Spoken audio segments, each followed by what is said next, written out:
Hello guys, मैं सुनील कुमार और आज हम देखेंगे इकोनॉमिक्स में मांग में कमी। तो मांग में कमी किसे कहते हैं? तो सिंपल है, कीमत के अलावा अन्य किसी कारणों से जब किसी वस्तु की मांग में कमी हो जाती है तो उसे मांग में कमी कहते हैं। ठीक, मांग में कमी क्या है?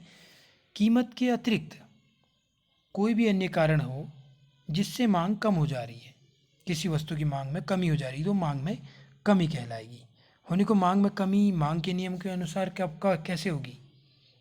जब किसी वस्तु की कीमत में कमी होगी, जब किसी वस्तु की कीमत में वृद्धि होगी तो मांग अपने आप कम हो जाएगी। ये मांग का नियम कहता है, वो भी एक कंडीशन पर, क्योंकि वो कंडीशन जोड़ देता है ना अन्य बातें समान रहने पर।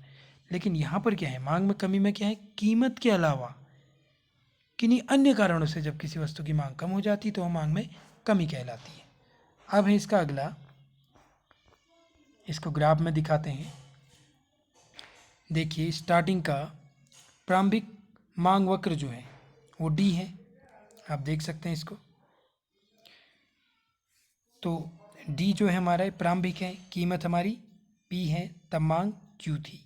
ठीक, तो बाद में क्या हुआ, मांग वक्र अपने बाईं ओर खिसक गया, आप देख सकते हैं डॉट डॉट लाइन में D1 ठीक, तो मांग घटकर Q1 हो गई। पहले Q थी, अब क्या हो गई, घटकर Q1 हो गई, जबकि कीमत स्थिर रही, तो ये मांग में कमी कहलाएगी। इसी तरह से मैंने दूसरा बना रखा है, इसमें दूसरा मांग वक्र। तो इसमें क्या है, देखो ये कीमत है, ये मांग है।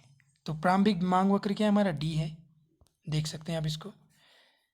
इसकी प्रारंभिक कीमत पी थी, तब मांग ज़्यादा थी क्यू। ठीक, फिर क्या हुआ, देखो मांग वक्र अपना कहाँ को शिफ्ट हो गया, बाई ओर शिफ्ट हो गया, D1 हो गया। तो क्या है, मांग घटकर Q1 हो गई, और देखो ये कीमत भी इसमें घटी हुई है P1। ठीक है, तो ये दिखा ये रहा है कि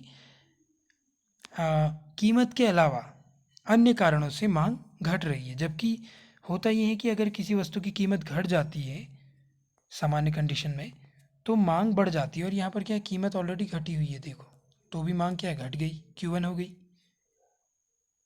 ठीक हो गया। अब आगे देखते हैं मांग में कमी के कारण। देखो मांग में कमी के कारण पहला है आय में कमी। तो आय में कमी आप देख सकते हैं, अगर उपभोक्ताओं की आय कम हो जाती है तो उपभोक्ता मांग कम कर देते हैं, खरीदारी कम करते हैं, तो मांग में कमी हो जाएगी। दूसरा, भविष्य में कीमत कम होने की संभावना हो तो, अब अगर उपभोक्ताओं को लगता है कि भविष्य में इस वस्तु की कीमत कम हो जाएगी तो वर्तमान में उसका उपभोग कम करेंगे, यानी उसकी खरीदारी कम कर देंगे। इसी तरह से क्रेताओं की संख्या में कमी, अब भाई क्रेताओं की संख्या में कमी हो जाएगी, खरीदार ही कम रह जाएंगे तो मांग अपने आप कम हो जाएगी। इसी तरह से रुचि और फैशन में परिवर्तन, अब क्या उपभोक्ताओं की रुचि और फैशन ये बदलते रहता है। तो देखो जिसका फैशन जा रहा है या कोई नया फैशन आ रहा है तो पुरानी फैशन वाली वस्तु की मांग कम हो जाएगी। तो कीमत के कारण नहीं हो रहा है, कोई और कारण है जो आप जानते हैं अच्छी तरह। इसी के साथ अगला है स्थानापन्न वस्तुओं की कीमतों में कमी। अब स्थानापन्न वस्तुओं की कीमतों में कमी क्या होती है, देखो जैसे चाय और कॉफ़ी दो स्थानापन्न वस्तुएं, अगर माना कॉफ़ी की कीमत कम हो जाती है तो जो लोग पहले चाय पी रहे थे वो क्या करेंगे, कॉफ़ी की मांग बढ़ा देंगे, यानी चाय की वो मांग कम कर देंगे। तो चाय की कीमत तो वही थी, उसके बावजूद भी उसकी मांग कम हो गई, तो ये मांग में कमी कहलाएगी। इसी तरह से पूरक वस्तुओं की कीमतों में वृद्धि। अब देखो पूरक वस्तुओं की कीमतों में वृद्धि होने पर उससे संबंधित वस्तुओं की मांग कम हो जाती है, जैसे कार और पेट्रोल। अब देखो अगर पेट्रोल की कीमत अगर बढ़ जाएगी तो कार की मांग अपने आप कम हो जाएगी, तो कार की जो मांग कम हो रही है वो मांग में कमी कहलाएगी। इसमें इतना ही। Thank you.